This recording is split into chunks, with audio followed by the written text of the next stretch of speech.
Brought you by Meghdoot Madhushunya. थक गए? हाँ, मुझे डायबिटीज है। ये लो मेघदूत मधुशून्य, एनर्जेटिक रखता है। अरे वाह। मेघदूत मधुशून्य खाओ, फिट एंड फाइन हेल्थ बनाओ। कि भाई ये पिछले 1-1.5 महीने से किसी को बुरा लग गया, 1-1.5 महीने से पहले तो अब वो कौन से स्टेटमेंट है जो उनको बुरे लग गए। तो मैंने तो हमेशा ही मैं अन्याय खिलाफ लड़ता हूँ, अन्याय खिलाफ लड़ना किसी को बुरा नहीं लगेगा। तो मुझे ये मोहरे लगते हैं इनके पीछे मुझे कोई बहुत बड़े सफेद पोस्ट और कोई बड़े जो हैं अधिकारी भी हो सकते हैं, बड़े पैसे वाले लोग हो, तो मुझे ऐसा महसूस होता है। इसलिए मैं इसकी जांच चाहता हूँ कि इसकी न्यायिक जांच हो या इसकी सीबीआई जांच हो, जिससे कि स्पष्ट हो जाए। आजाद समाज पार्टी के अध्यक्ष चंद्रशेखर खुद पर हुए हमले को लेकर पुलिस द्वारा किए गए खुलासे से संतुष्ट नहीं है। उनका कहना है कि उन्हें पिस्टल की गोली लगी है, जबकि तमंचा बरामद दिखाया गया है। उन्होंने कहा कि हमले की जांच सीबीआई से कराई जाए ताकि ये साफ हो सके ये हमले की साजिश में कौन शामिल है।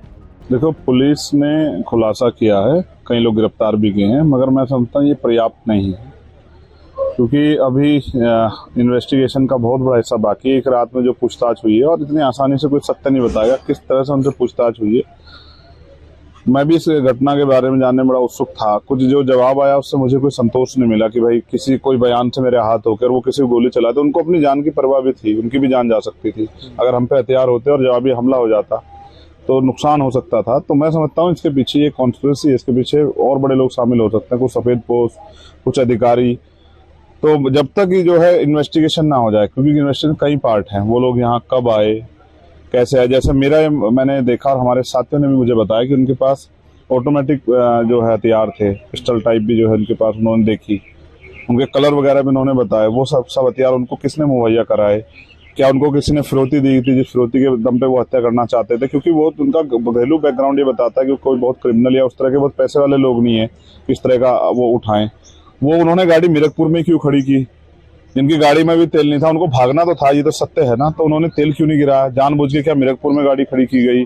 क्या वहां कोई विवाद कराने का मन था, जातीय हिंसा कराने का मन था? फिर वो उनके फोन बंद थे तो उनको ऑपरेट कहाँ से हो रहे थे, उनको इंस्ट्रक्शन कहाँ से मिल रही थी, कौन उनको जो है किसको वहां से बुलाया गया जो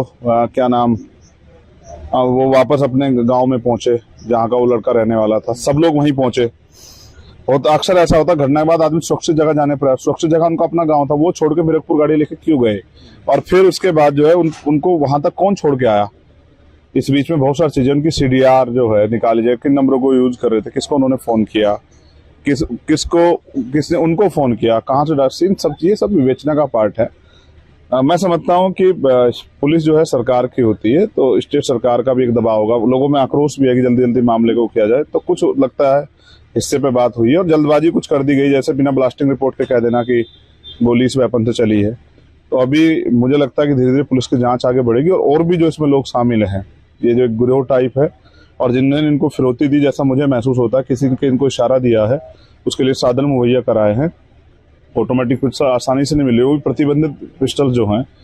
तो अभी जांच होगी और मुझे उम्मीद है, पुलिस के ऊपर भरोसा है कि उनकी वो सही जांच करेंगे, क्योंकि मेरे मन में भी उत्सुकता है ये जानने की कि कोई इतना बड़ा हमला और हत्या के इरादे से, जो पुलिस ने भी आपको बताया कि हत्या करने का इरादा था, वो क्यों करना चाहता था, ऐसा इसके पीछे उनकी मंशा क्या थी। तो ये तभी होगा जब इसकी निष्पक्ष जांच हो और जांच जो है वो बिना किसी जाति धर्म को देखते हुए तथ्यात्मक जांच हो। उम्मीद है पुलिस जो है अभी जांच करेगी और जांच के बाद ये सब मामले निकल के आएंगे। और हमारे लोगों में भी मुझ में भी जो असंतोष अभी है पुलिस के तत्कालिक बयानों पे कि भाई ये पिछले 1-1.5 महीने से किसी को बुरा लग गया, 1-1.5 महीने से पहले तो अब वो कौन से स्टेटमेंट है जो उनको बुरे लग गए। तो मैंने तो हमेशा ही मैं अन्याय खिलाफ लड़ता हूँ, अन्याय खिलाफ लड़ना किसी को बुरा नहीं लगेगा। तो मुझे ये मोहरे लगते हैं, इनके पीछे मुझे कोई बहुत बड़े सफेद पोस्ट और कोई बड़े जो हैं अधिकारी भी हो सकते हैं, बड़े पैसे वाले लोग भी, तो मुझे ऐसा महसूस होता है। इसलिए मैं इसकी जांच चाहता हूँ कि इसकी न्यायिक जांच हो या इसकी सीबीआई जांच हो, जिससे कि स्पष्ट हो जाए।